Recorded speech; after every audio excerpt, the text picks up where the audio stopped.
The night was still and quiet. The kind of silence that blankets the desert and sharpens the senses. The Magi stood together under the vast expanse of the heavens, their eyes fixed on a star that shone like any other, and yet a star so different than anything they'd seen before. It was bright and steady, calling to them with a mysterious urgency. These wise ones, scholars, seekers, astronomers, had studied the skies for years, and this celestial sign stirred something deep within them. It was a summons, an invitation to embark on a journey they could not fully understand but felt compelled to undertake. Packing their treasures and provisions, they mounted their camels and began the long trek across arid lands, rocky paths, and even bustling cities. The star guided them night after night, a beacon of hope and curiosity, until it brought them to the outskirts of a little town called Bethlehem, where it stopped over a humble dwelling. The journey had been arduous, marked by both wonder and weariness, but as they dismounted and approached the house, they knew they were on the brink of something extraordinary. On this final day of Christmas, as we approach this 12th night, we celebrate Epiphany, entering the story once again with the Magi, those wise ones from the east who followed a star that led them not to a palace, but to a humble house in Bethlehem. Their journey is one of searching, discerning, and ultimately transforming. It is a journey that speaks to us today in ways that are both ancient and urgent. When the Magi arrive in Jerusalem, they are met by King Herod, a man whose power is rooted in fear, paranoia, and ruthless control. He feigns curiosity and reverence. Go and search diligently for the child, he tells them. When you have found him, bring me word so that I may also go and pay him homage. But we know better. Herod does not seek to worship, but to destroy. He will do anything he can to hold on to his power. He will lie about his intentions. He will fake his own faithfulness. He will pretend to befriend them only to get what he wants. And what he wants is to keep his throne, his wealth, his respect, and his power. Doesn't that sound familiar? How often do we encounter leaders then and now who mask their true intentions under a guise of piety and public good? Leaders who weaponize faith for their own gain, stoking fear and division to hold on to power. Herod's manipulation echoes in our time in the way that some leaders, perhaps like the one we now confront, invoke religious language to seduce and deceive, all while perpetrating systems of oppression and harm. We've seen it in how faith has been co-opted to justify cruelty, to vilify the stranger, to scapegoat the marginalized, and to excuse corruption. Herod, like many leaders throughout history, is frightened. The arrival of the Christ child threatens his grip on power. He knows that the kind of kingship that Jesus embodies isn't a kingship at all, really. It is so radically different from his own. His reign won't be a reign, but it will be a life lived without domination, instead with liberation. It will not be about fear. It will be about love. And for those who cling to power through oppression, there is no greater threat than a kingdom of love and justice. But the wise ones aren't fooled by good old Herod. They are guided by a deeper wisdom, by dreams and divine warnings. They resist Herod's schemes. They pay homage to the Christ child, who is, of course, not a prince in a castle, but a little tiny baby, cradled in the arms of a refugee mother. And here, in the presence of Emmanuel, God with us, they offer their gifts and their hearts. This part of the story reveals an important truth about the nature of God. After all, there is certainly truth in this story, whether or not we take it literally. There's a vital truth in myth. God chooses to enter the world not through the halls of power, but in the vulnerability of a family fleeing for their lives. Shortly after the Magi depart, Joseph is warned in a dream to take Mary and Jesus and escape to Egypt. The Holy Family become refugees, seeking safety in a foreign land. And this is our holy story. This story of God, a God who is found not in wealth or privilege, but among the displaced, the persecuted, the vulnerable. And as we reflect on the plight of the Holy Family, we cannot ignore the plight of refugees and migrants today. Those who, like Mary, Joseph, and Jesus, flee violence, poverty, and oppression, searching for safety and hope. Today, over 120 million people worldwide are displaced. This is the highest number history's ever seen. Behind these staggering statistics, these numbers are real people, our human lives, our parents, like Mary and Joseph, desperate to protect their children, individuals who risk everything for a chance at freedom, families torn apart by war, persecution, and climate disasters. They're our neighbors. And if we believe the Christmas story, they're also our family. If we believe that Christ is found in the vulnerable, then we also must see Christ in them. And if, yes, we are to claim this Christian path, then we cannot celebrate Christmas as a one-time event or even a once-a-year event. We can't box it away when the tree's dead or when we want to put it back in the closet where it goes, up in the garage somewhere. Because the Christmas story comes to life again and again. It's an ongoing event beyond even these 12 days of liturgical celebration. As we ponder these truths, we are reminded again that we cannot ignore what's happening, has continued to happen in Gaza and Palestine and the regions beyond. It has been such a violent loss of life, systemic oppression that has gone on for too long. We've seen families that are displaced, so many with nowhere to go. There's no place left to go.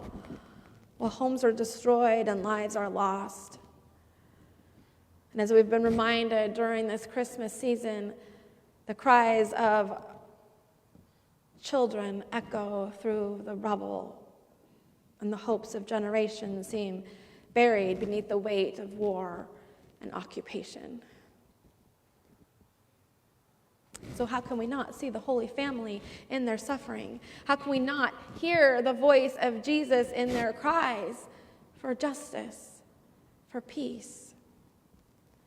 The story of these wise ones invites us to confront our own response to this reality, to our global reality. Are we like Herod? Are we clinging to systems of power and privilege that intentionally, or most often unintentionally, perpetrate harm? Or are we like the Magi, willing to take risks, to follow divine guidance, and to offer what we have in service to God's kingdom? Their journey is one of courage and conviction. It is a journey that calls us to step out of comfort zones and into this work that we have already committed ourselves to, of justice and compassion. The story of the Magi doesn't end with their gifts, because after encountering the baby, they returned to their own country by another way. This is no small detail. It's actually one of my favorite parts of the story. In the NRSV translation, it says, they left their own country by another road. Their journey has changed them. They cannot and they will not return to Herod. They won't go by his place. But not only will they not go back to him to report what they've seen, they won't go back the same way they came. They are different now. So they leave differently than they came, than they arrived. They take another road. They are transformed by the light of the Christ child, determined to resist the powers of fear and control. So what does it mean for us to leave, to return by another way? What might it look like for us now that we have encountered the Christ child on this day of Epiphany, to leave behind the paths of complicity or complacency and fear and walk instead along a different road, the road of transformation? The Magi's journey invites us to reflect on how encountering the Christ child, truly embracing that light, changes us. It's more than just physical movement, of course. It's more than a different way out. It challenges us to act differently because the truths that we have witnessed have changed us. Seeing the vulnerable in our midst with new eyes, recognizing the divine in the stranger, the refugee, the oppressed. Perhaps it means that we confront the Herods of our time with courage, refusing to participate in systems that perpetuate harm, choosing to live lives that are marked by generosity and justice and love, even when it requires risk. And perhaps it means looking at this moment in our nation as we approach the inauguration of a man who seems to think himself a king, a man whose rhetoric and policies have stoked fear, division, and harm. As this new chapter unfolds, many of us are feeling apprehensive, many afraid for the future of our democracy, for the safety of the marginalized in our communities, for the soul of our nation. But the story of the Magi reminds us that we are not alone. We are not without guidance. The light is shining. The light of Christ shines among us and calls us to follow a different way, another way. A way of resistance, of courage, of faith in the transformative power of love. To return by another way is to acknowledge the path that we once walked is not sufficient anymore. The path we've been on won't cut it. It's to recognize that this encounter demands a response. So the Magi didn't return to Herod because they'd seen the truth. And they had glimpsed the kingdom of God breaking into the world, and they knew they could not go back to their old way of doing things. So now us. What are the old paths we need to leave behind? What are the new roads we are called to take? And what are the roads that we must avoid at all costs? In so many ways, it feels like we're taking a big old U-turn, and we are not in the driver's seat. Maybe like those wise ones, we need to remind ourselves that we can control our journeys. When Herod starts to attack the innocent and the vulnerable because his insecurity leads him to do anything he can to look big and powerful, we must live further into our commitment to protect the vulnerable, to rise and stand against injustice in all its forms: racism, sexism, homophobia, transphobia, xenophobia, and all the ways in which humanity divides and diminishes. Like the wise ones that came before us, we must give of our gifts because we have something to offer. That's what's so great about our church. This isn't new. In fact, in many ways, it's just taking the path we've walked together and continuing on, making sure we take a wide turn away from the way our country seems to want us to go. I think it matters more than ever that we use our voice to not only care for that baby, but to follow him as well, so that we can protect all the babies. Because Herod is on a rampage, and he doesn't care who he will destroy. We need to speak up and remind the world that our faith calls us to care for all the children, to ensure that they have a place to lay their heads, food to eat, an opportunity, education, a safe world to grow up in, where random acts of violence are not commonplace and the norm we've just become accustomed to expect. What a way to start our new year, huh? Yeah, maybe it's the courage to continue to speak truth to power, even when it comes at a cost. Or perhaps it's something deeply personal. Maybe returning by another way means seeking reconciliation in broken relationships, or letting go of a grudge that may have weighed us down. Maybe it means that we release fear that's held us back from fully stepping into the life that God calls us into. Or maybe it means trusting that we're enough, that we have enough in us, the power in us to face what comes, because we are loved. God's grace is yours. You are loved just as you are. And none of us is alone on this journey. No, the journey of the Magi is not just a story of long ago.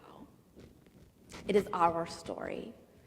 It is the story of every person who has ever sought light in the midst of darkness, who has dared to hope in the face of despair, who has chosen to walk a new path when the old one no longer led to life. The good news of Epiphany is that the light of Christmas is for everybody, for all people. It's not confined to one place or even one story. It transcends borders and boundaries. The star that guided the Magi still shines, calling to us to seek it and follow it and be transformed. And when we encounter that Christ child, we are invited to bring our own gifts. Not gold, frankincense, and myrrh, but these gifts of our lives, our love, and our labor for God's kingdom. A world where we know we are interconnected, where we feel that interconnection when all of us are valued, safe, fed, and free. Can any of us be fully free? It's still Christmas. The Christ child has been born. The light has come into the world, and it will not be overcome. May we be like the Magi, overwhelmed at this good news. May we resist the Herods who seek to destroy, and may we too experience the Epiphany, transformed as we return to our lives by another way, emboldened and ready to bear the light of Christ into a weary world. Amen.